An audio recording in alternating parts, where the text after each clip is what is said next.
This is the Detroit Sports Podcast Network. My all-time Michigan team.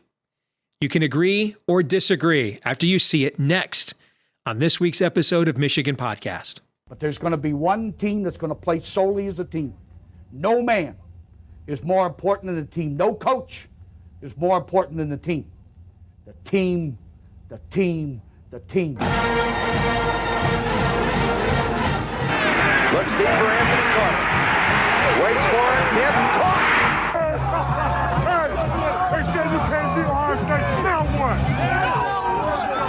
Brady gets terrific.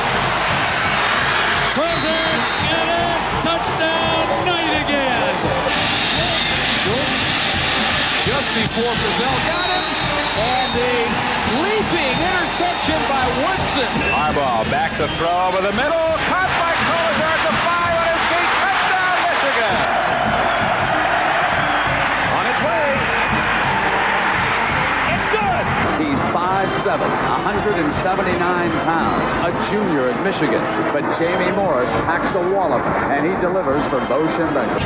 And here's your first play. Pressure coming. Sack. It is Glenn Steele, number 81, who fought his way through the traffic. Option. And Robinson calls his own number, and he's going to score. Oh, an easy touchdown for Robinson and Michigan.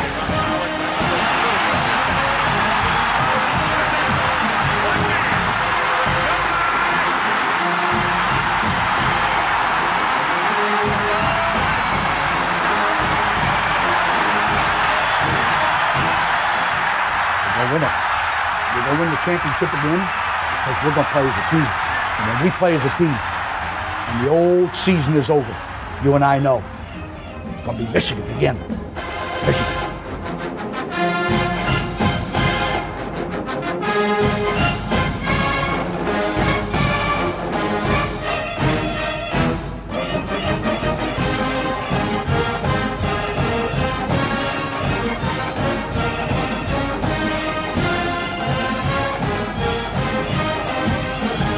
Go Blue, and welcome to this week's episode of Michigan Podcast. I'm Steve Dace. I have been waiting a long time to do this episode. Brett Ciancia from Pick Six Previews, he'll be joining us in the next segment of the show. He is very high on Michigan this fall, which is good news because he's also been publishing the most accurate preseason college football publication over the last several years. So we'll talk to him about why he's so high on the Wolverines coming up in just a few minutes.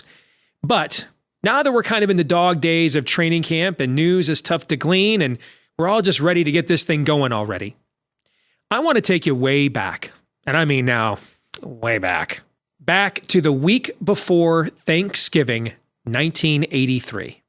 And a 10-year-old Steve Dace has just moved to Grand Rapids, Michigan.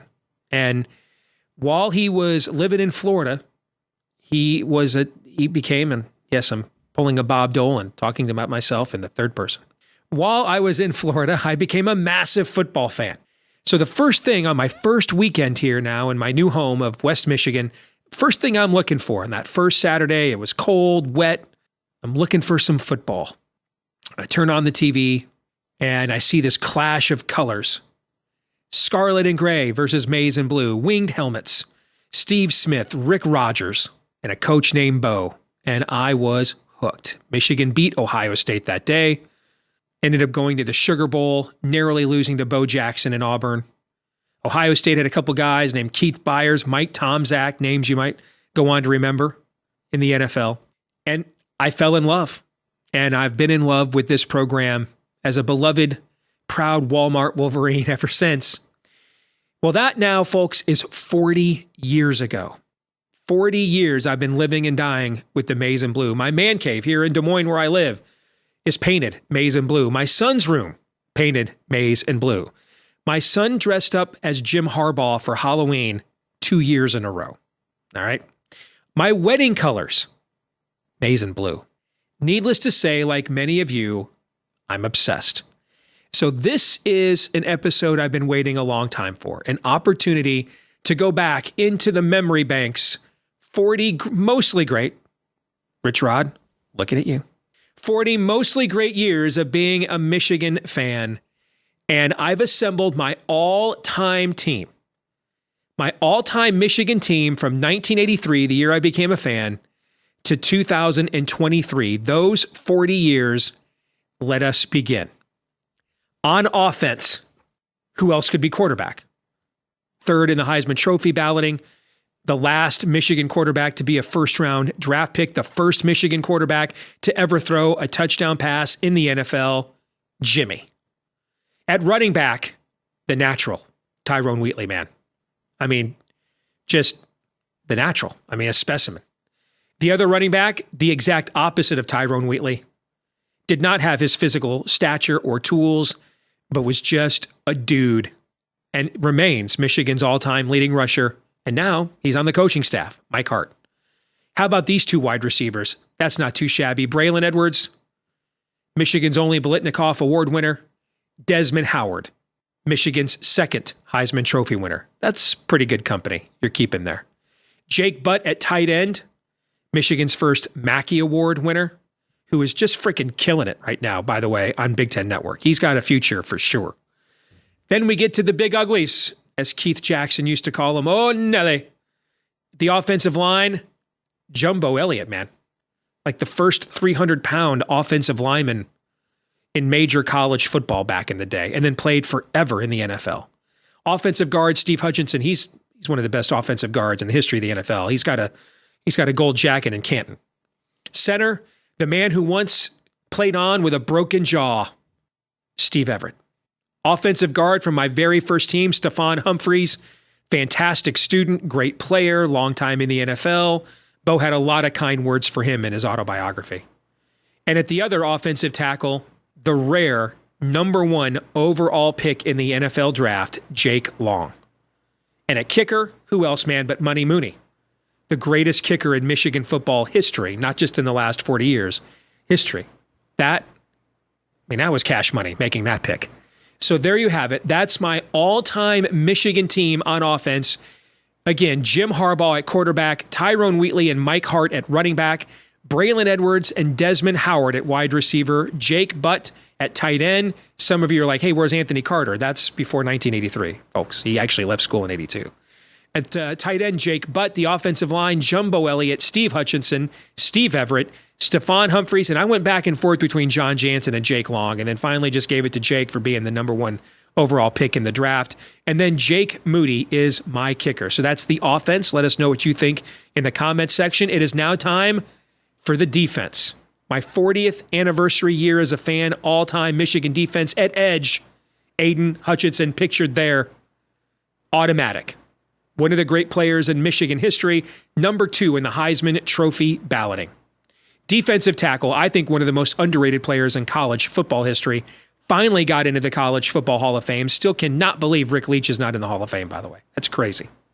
But Mark Messner, 4-time All-Big Ten player, 3-time All-American. He absolutely wrecked defenses back in the 1980s.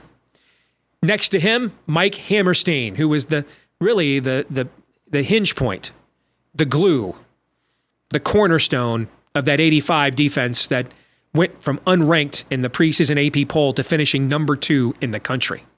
And the other edge, still going strong in the pros, man. Brandon Graham, he's going to get a gold jacket. He's on his way to Canton when he is done as well. That defensive line right there, folks, is nasty.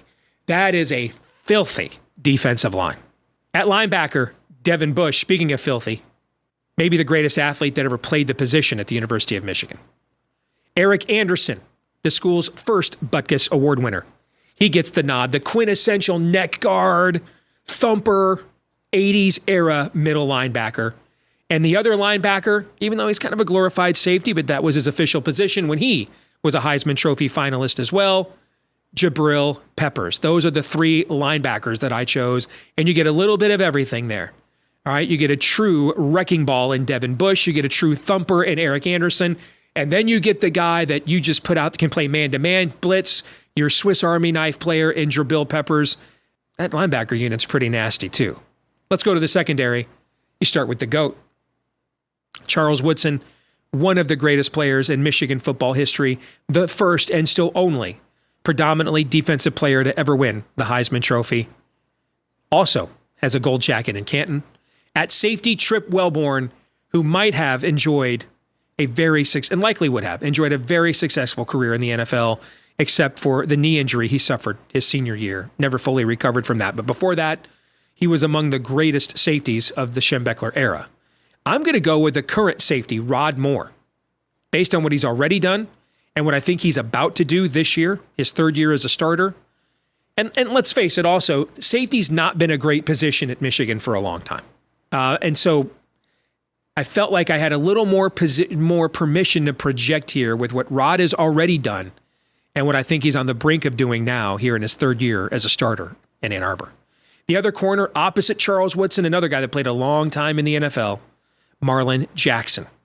And punter, Zoltan Mesko. I mean, who else were we going to put on the team? Dude was a machine. And in the Rich Rod era, he had plenty of opportunities.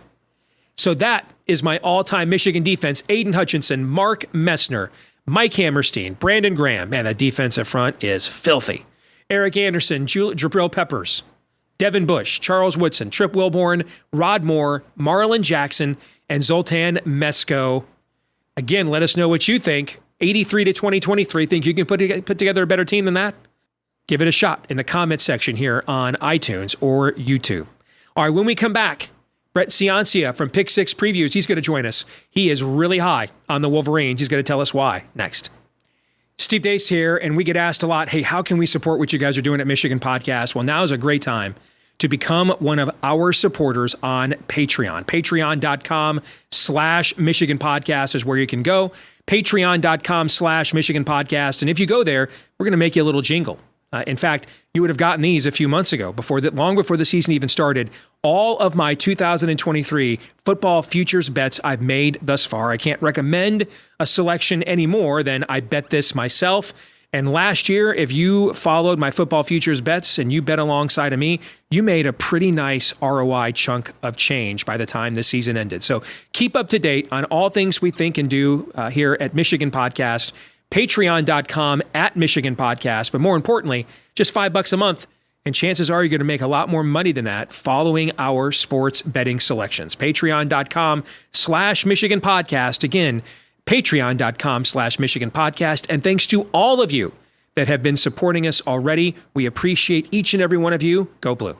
Back here on Michigan Podcast, it is time now for our annual conversation with the man behind what has become the most accurate preseason college publication out there, Pick Six Previews.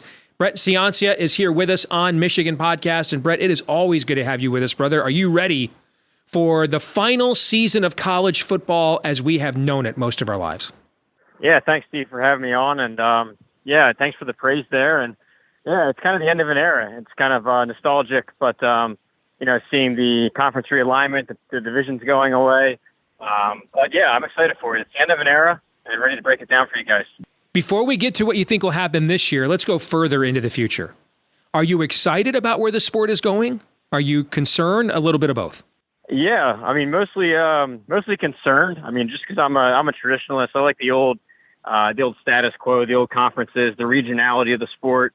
You know, your in-state rivals, your regional rivals, and the 4-team bracket. I'm a big fan of. I've defended it for a while, so. Seeing all that go away, I fear that it's too much change too quick. Now, I'm sure that when we talk this time next year, I'm going to be all excited for the 12-teamer and these new expanded conferences. So I'm just going to enjoy this 2023, and then we'll re-gear for next year. Let's talk about the secret of your success with your publication. How is it you've been perhaps the most accurate publication over the last few years? What do you do differently than the others? And specifically, you highlight a lot in your publication every year your game grader formula. Tell us about that.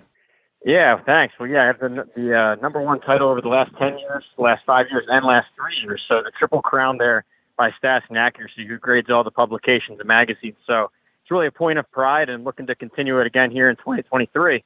How I'm different, I think it's right away, it's a one-man show. At the other companies, the other magazines, they have hundreds of writers, one per team. They have staff, they have editors. It's a one-man show here. So I'm doing all 69 Power 5 teams myself. I like to dig in real deep. I'm watching spring games, practice reports, talking to head coaches, talking to coordinators, and really digging in, using my numbers, but putting it back into a readable format for the reader. So I'd say it's a holistic approach. I'm kind of addicted to finding all the details I can, and I don't leave any stone unturned. So I think the deepest dive you can find on the market. Good stuff. And let's get to it. You are very high on the Wolverines this year. Tell us more. Yeah, well, it started actually my Big Ten research. I did Penn State first. I looked at Penn State. I was blown away by their offensive line becoming a strength, their 5-star quarterback, and their running back duo. The next morning I woke up and did Michigan, and I was thinking, man, they just are a notch above in every category that Penn State was, and it's more proven. Michigan has already gone out and done it 2 years in a row, back-to-back conference champs, back-to-back playoff appearances, and, of course, arguably the most important to Wolverines fans, back-to-back Ohio State wins. And I think you can make the case that this is his strongest team yet, Jim Harbaugh. Could be the strongest line in the country again for a third straight year. I like all the continuity they have. I think I actually heard this on your show, correct me if I'm wrong, but looking back at playoff teams in the past, usually they are coached by the pros. The guys leave early and released to the pros. Mm-hmm. But Michigan might have a record for the most returning production off of a playoff team. Correct. So it's all back. Yeah, it's all back in Ann Arbor. I love the continuity there, and I think it's going to be the strongest yet. Well, you look at how the transfer portal and NIL has changed the acquisition of talent in college football, and Michigan has decided, and we'll see over the long haul whether this works or not. And we actually may not see, because I think we're probably closer to paying the players directly than ever before with what's going on with realignment and the amount of money that these schools are raking in. So maybe we won't get a final verdict on it. But right now, what you're seeing a lot of schools in Michigan's peer group do is utilize NIL primarily as an enticement for recruits, basically pay for play. What Michigan has decided to do instead is go the opposite direction, and instead of using it to entice recruits, using it to convince guys to come back, using it to convince Zach Zinner, hey, you might be a 3rd-round pick, come back, we'll take care of you, and maybe you'll be a 1st-round pick. And so it's using it to retain its current roster, and then there's over 100 players on Michigan's roster, Brett, that have been on scholarship at some point in time. And so you can just basically use this to completely just flaunt scholarship limits. Just take guys that, pay for their grad school, essentially, and via NIL, and to keep them eligible. And so Michigan has chosen, while everybody else is focused on, let's go out there and get in bidding wars for the 247 top 250. Instead of doing that, Michigan is actually trying to retain the players and get old. Trying to retain guys, stop them from going to the pros, stop them from going to the portal, get older than everybody else, and then make it up in volume. Instead of, having 9 first-round picks, as Ohio State may have, according to one survey, Michigan's probably got 20-plus guys that could legitimately get picked in the next NFL draft. They might not be first-rounders, but, a few of them might be. A few of them might be second-rounders. A bunch of them might be third-day guys. But they're kind of hoping Michigan's model is we make up for the lack of explosive 5-stars on the front end, on the back end with grown-ass men who have been, in a strength and conditioning program in college football for 4, 5, or 6 years. And it's worked when it comes to conquering the Big Ten. We've not seen yet that it works when we get to that next stage. And I think that's where J.J. McCarthy comes in. I think that's the thing about this team. You mentioned the returning production. That would be unique enough.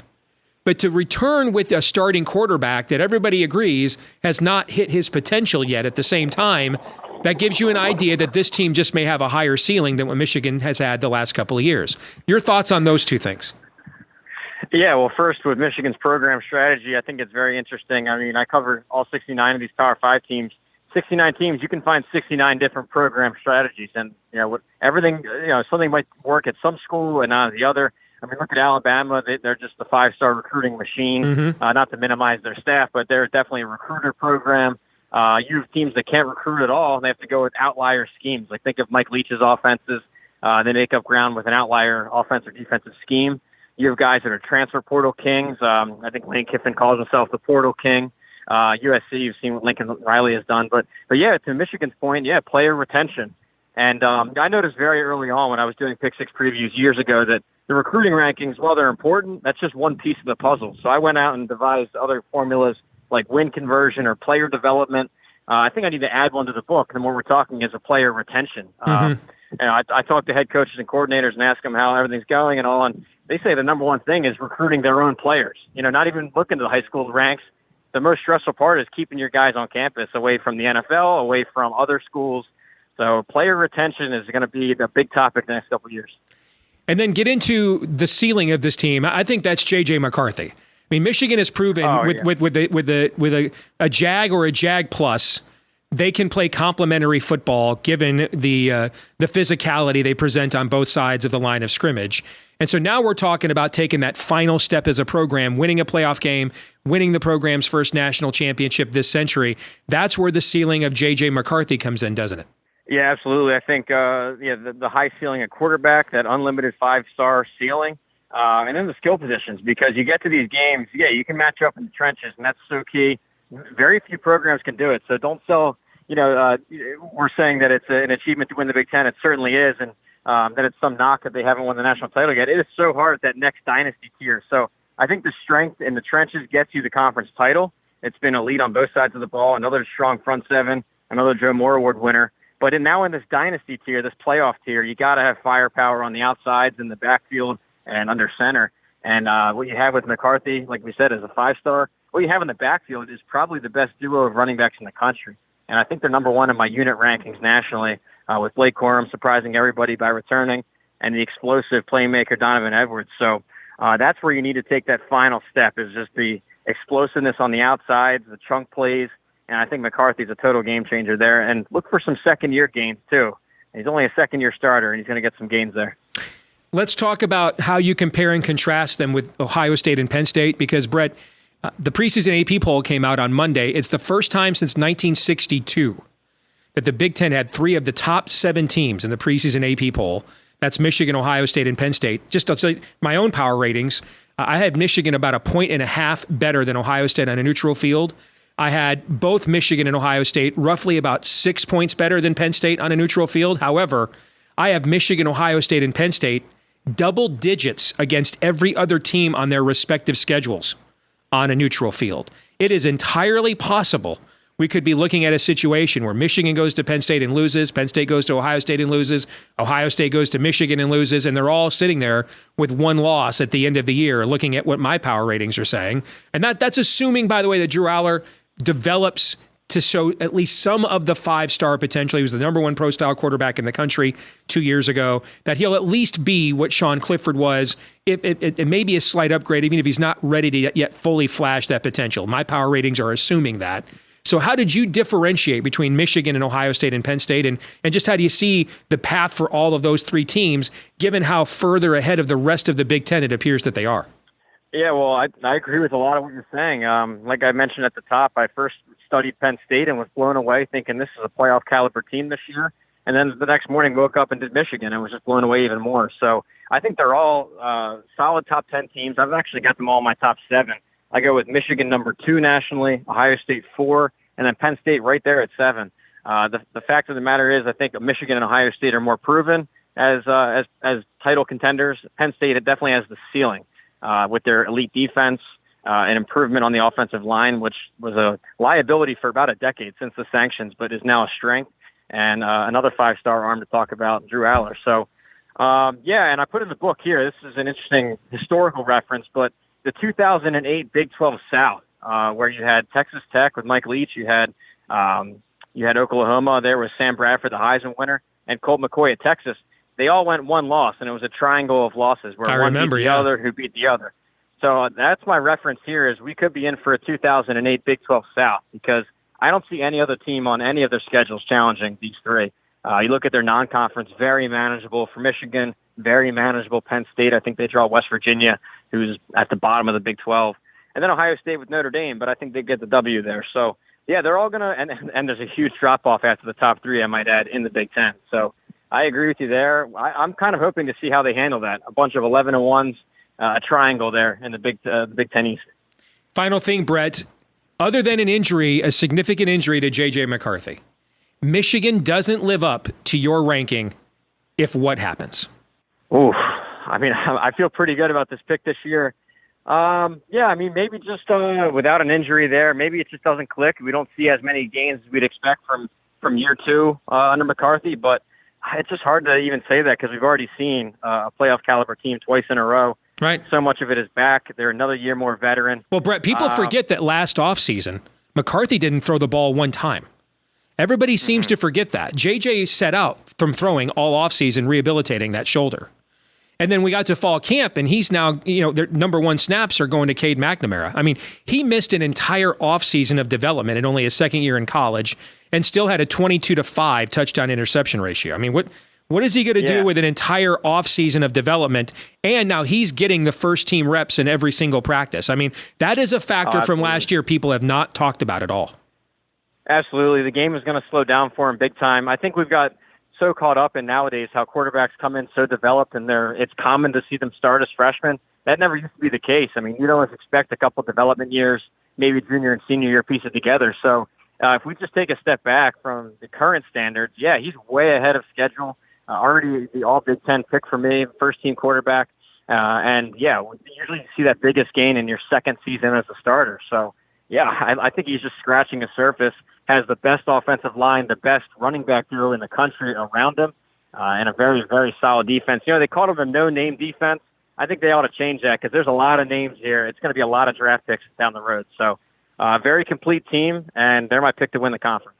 Great stuff, Brett. How can people get Pick Six previews if they want? Yeah, thank you. It's pick6previews.com or at pick6previews on Twitter. On there, I've got a couple sample pages, testimonials from the College Game Day guys, and Steve himself with a testimonial there. Really appreciate the kind words and the endorsement. But and then we have the hard copy edition this year. We went to the hard copy, not just digital, so both options available. And pick6previews.com. Really appreciate it. You got it, man. We always love having you on, man, because it means the most wonderful time of the year is very, very near. So we look forward to getting to do this with you again next year, Brett. Good luck with the publication, and congrats on its growth and success. Very happy for you, man. Oh, happy for you too, and good luck Wolverines this year. Prove me right. Prove me right here at the playoff pick. Amen. Good luck, guys. Amen. Brett Ciancia, Pick Six Previews will come back. Wrap things up here in a moment. This week's Twitter poll results, we asked you, who do you think is the head coach of Michigan football in 2024? Because there is an increasing vibe that this might be Jimmy's last ride between the NCAA garbage, and he flirted with the NFL the last 2 years in a row, and this looks like it's going to be his best team yet, that this kind of is setting up for heading off into the sunset with a championship. But 56% of you, a clear majority, still believe that Jimmy will be coaching Michigan next fall. 27% of you believe it'll be offensive coordinator Sharon Moore. And I agree that if Jimmy moves on, he will be the next head coach. 18% of you believe it will be someone else. That brings us to our feedback of the week. Responding to me pointing out what a clown show the NCAA is. They spent Big Ten Media Days leaking this settlement with Harbaugh, only to then take back their own settlement. What was the point of all that public posturing and pressure then? Stephen Novoa writes, honest question. Why don't we just do what most SEC schools seem to do and just ignore the NCAA? What power do they really have? Stephen, all of the potential answers to your question are bad. There are no good answers. None. Michigan might be the last blue blood left in this sport who gives the NCAA any deference or credibility whatsoever. To their own detriment, in fact, with this current case. To their own detriment with what's going on recruiting now. This class will be better than last year's, but it has hit a wall, and we've even lost a few recruits because of NIL. Teams just coming in and buying our guys. And Michigan could play the exact same game and get away with it like everybody else is. It just won't. And so why? Well, again, all the potential answers to that question are bad. They rank somewhere from just rank sanctimony to things that are not nearly as nice. And sanctimony is not exactly warm and fuzzy. So again, all the potential answers to your questions are bad. That'll do it for this week's episode of Michigan Podcast. Don't forget to like, rate, subscribe, 5-star review, share, or if you're on iTunes, follow. Help us to find more Michigan fans just like you, especially here on YouTube, the largest TV channel on planet Earth. And thank you for all of you that have done those things for us already. You can also follow us on Twitter in between episodes at Michigan Podcast there. The season draws nigh. It is just around the corner. The most wonderful time of the year is almost here. So keep it right here at Michigan Podcast for all things Michigan related. Until the next time, I'm Steve Deace. Go Blue.